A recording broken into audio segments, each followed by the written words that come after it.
I'm back. Part 2. Deuce. Alright, so y'all bear with me because I'm trying to do this and I'm working at the same time, okay? I got 2 things I'm doing at one time, so boom, let's get back into it, right? So, alright, boom, we dropped Pepper off in India, right? Like I told y'all, we get wind she's causing chaos in India, and they like, you gotta go, okay? Okay. So our next port to call was India, right? Bombay, India, somewhere up and down, something like that. And man, it was ever been at like 150 degrees, man. It was smoldering, man. It's crazy. The beautiful thing, or at least in my opinion, that I saw about India that was a culture shock, right? And I'm from the predominantly black area, from Jacksonville, Florida, North Side, 45th, West Quadrant, you know. And you see Indian people, you know, they have their little corner stores and things of that nature. Like, you see them, you know what I mean? But I ain't seen them like this. I saw ones that was like purple, and they were like dark, like, and I was like blown away. Another culture shock was it stink, it reeked, right? And I remember coming into the port when we were docking, and there were like men that were like literally like hanging off the side of boats taking a poop, a number 2, right? I learned that they don't use tissue over there, right? So like it was nothing to see the dock workers like, you know, scratching their backside, you know what I'm saying? Because they don't wipe. It was nothing to see 2 men like holding hands or like eating, sharing a lunch, like very intimate setting. They didn't look feminine. It was, you know what I mean? They looked masculine. I can't remember how one was the guy I was talking to, because everywhere I go, I always dive into the culture. It's something I did as a kid. When I was a kid, man, I used to love to go outside, man. Shout out to all my homeboys. We used to play football, basketball, ride our bikes all through Jacksonville. So that was me, right? Outside kid.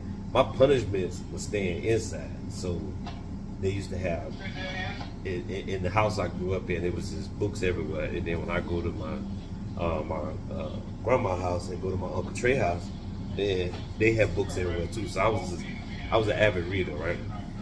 So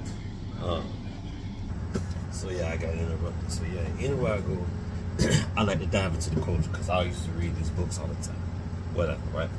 So boom, off in India, Mamba, something like that, Bombay, and like I said, man, it was like 150 degrees. I never really got out, right? So smell. So I didn't get out, man. It was just too damn hot. So that's that, man, right? So we ain't stay in Port long anyway. So boom, right? Let's just fast forward to it. Let's get to it, man. So before we go talking about the beautiful motherland, right? We can get backstory of the crew. So the crew, it consisted of, from what I can remember, right? It was mostly Puerto Ricans and Hondurans, right? A couple of Cajuns, like Pepper from New Orleans, Cajuns, right? And then there was me.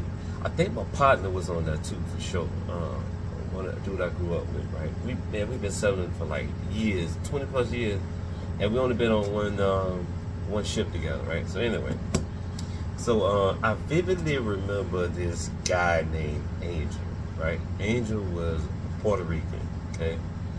I can't recall what state you lived in, but anyway, Angel was, when I first met him, Angel was like, he was real private, right? Real, so I worked the gangway. I signed him on. And remember now, it's 2010, okay? It's 2010, okay? He was a real private guy, kept to himself. He never really talked about, like, you know, his personal life. Nobody really thought nothing of it, right?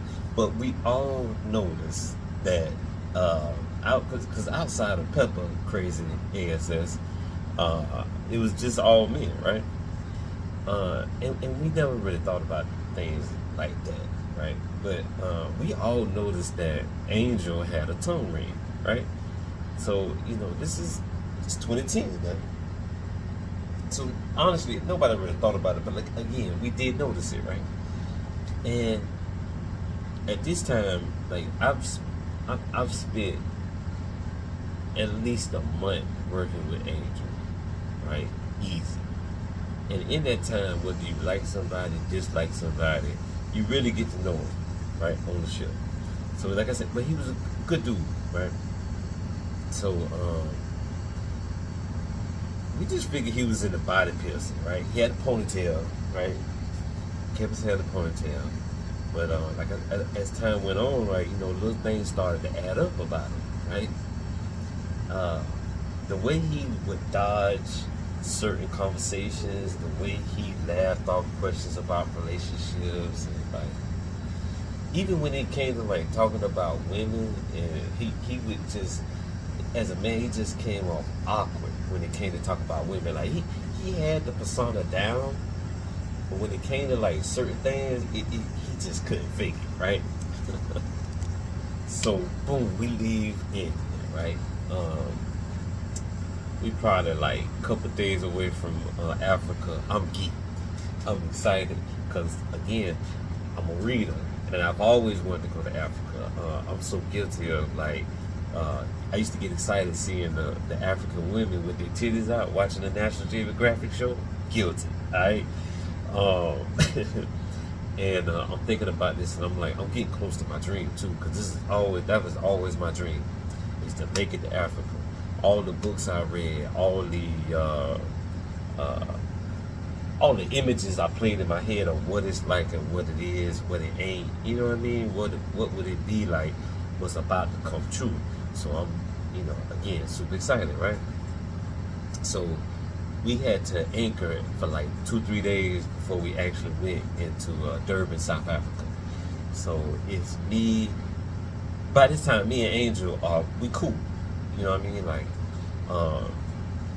not like we was having a whole lot of conversation, but like our interaction was very casual, very cool, right?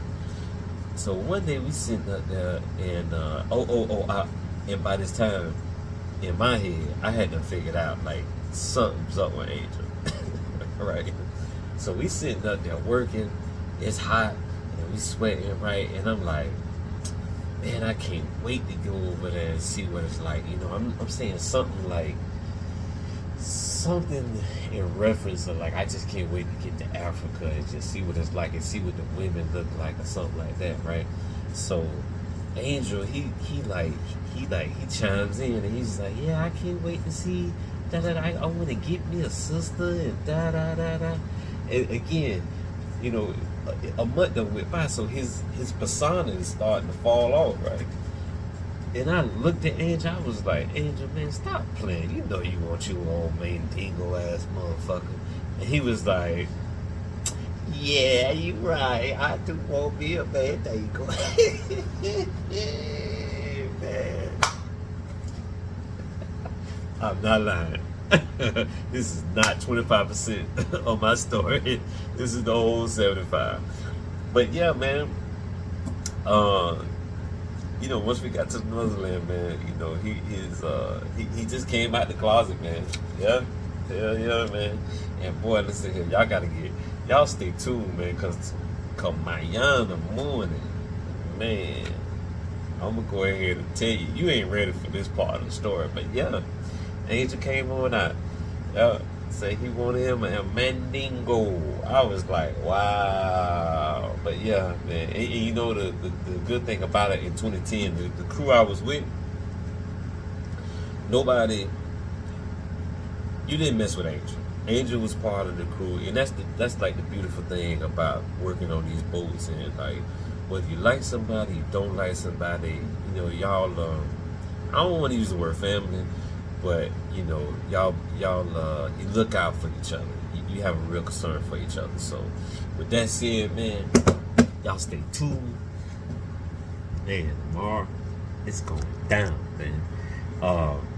904 Maritime Industry, we storytelling, man. Shout out to my Uncle Trusky, man. I love you, man. I'm definitely doing this because I'm hoping he lost somebody real dear to us, to more so to he lost somebody more dear to him. So I'm definitely letting him know that I love you, I'm with you, and you know what I mean, everything gonna be all right, bro. And I just want to get this, I'm practicing on. So anyway, Maritime Industry, man. Appreciate y'all, all the subs, everybody that's watching and commenting and not commenting. If you're looking forward to part 3, man, drop an anchor, man, and I see y'all. Over and out, man.